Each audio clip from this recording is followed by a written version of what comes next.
Salut chez vous, j'espère que vous allez bien. Sinon, moi, je vais super bien.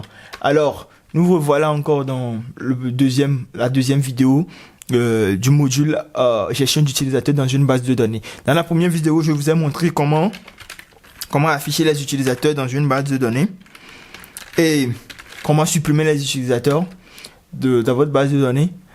Et aussi comment voir les utilisateurs que vous avez dans votre base de données. Alors dans cette vidéo, je me propose de vous parler du concept de privilège en base de données. Et on va le faire très court. Je vais vous parler de comment voir les privilèges qu'un utilisateur a dans une base de données. Ou bien on va aussi voir comment affecter des privilèges spécifiques à un utilisateur dans la base de données. Alors sans plus tarder, ouvrons notre console MySQL.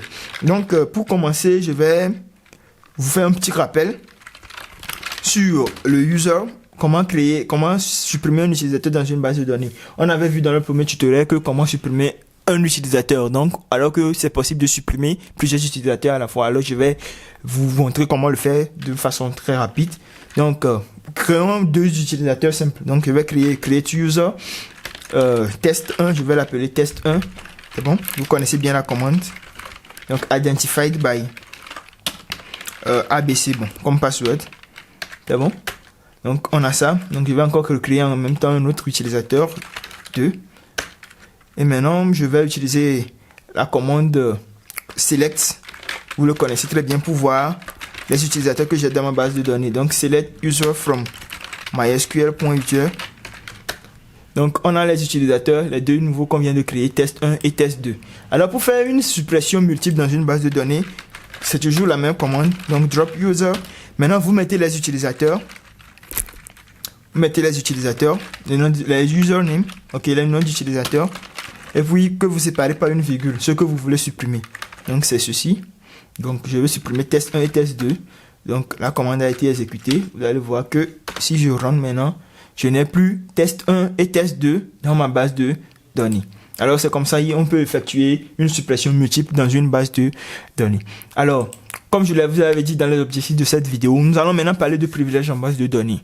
Les privilèges dans une base de données, ce sont les autorités ou bien les opérations qu'un utilisateur peut effectuer dans cette base de données là.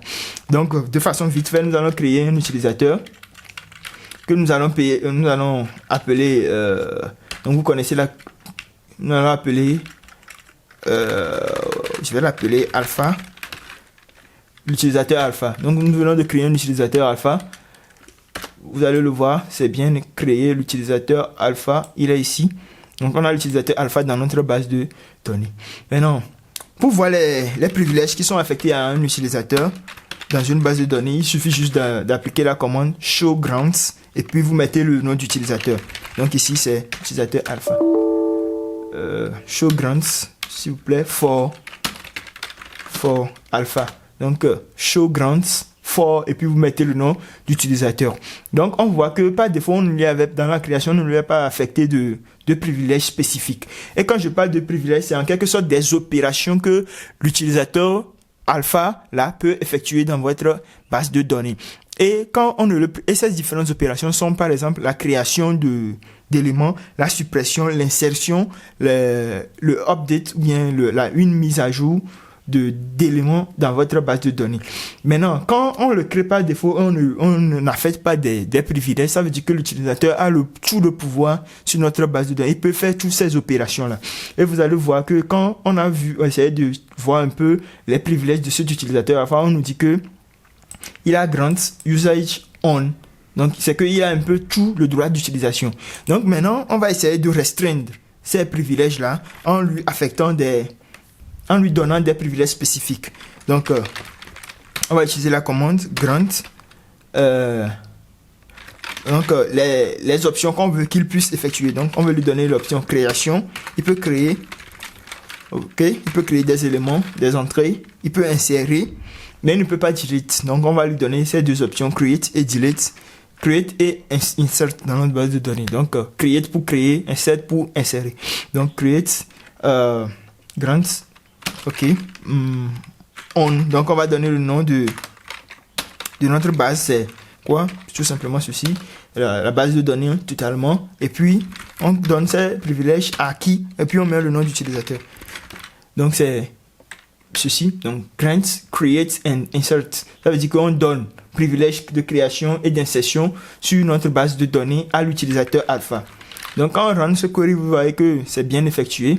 Alors je vais en même temps revoir. On va appliquer show grants pour voir les options que cet utilisateur alpha a. Donc show grants for alpha. Donc voilà la différence qu'on a entre le premier tableau de grants et le second. Vous allez voir maintenant que les options spécifiques que nous lui avons accordées ont été bien implémentées. Insertion et création. Alors que ici, il n'y avait que tout. Usage. Alors ici que c'est bien défini. Alors c'est un peu le tout pour cette vidéo. Alors nous allons nous retrouver dans les prochaines vidéos. Restez scotchés à la chaîne pour plus de nouveautés. Alors merci d'avoir suivi et on se retrouve à la prochaine.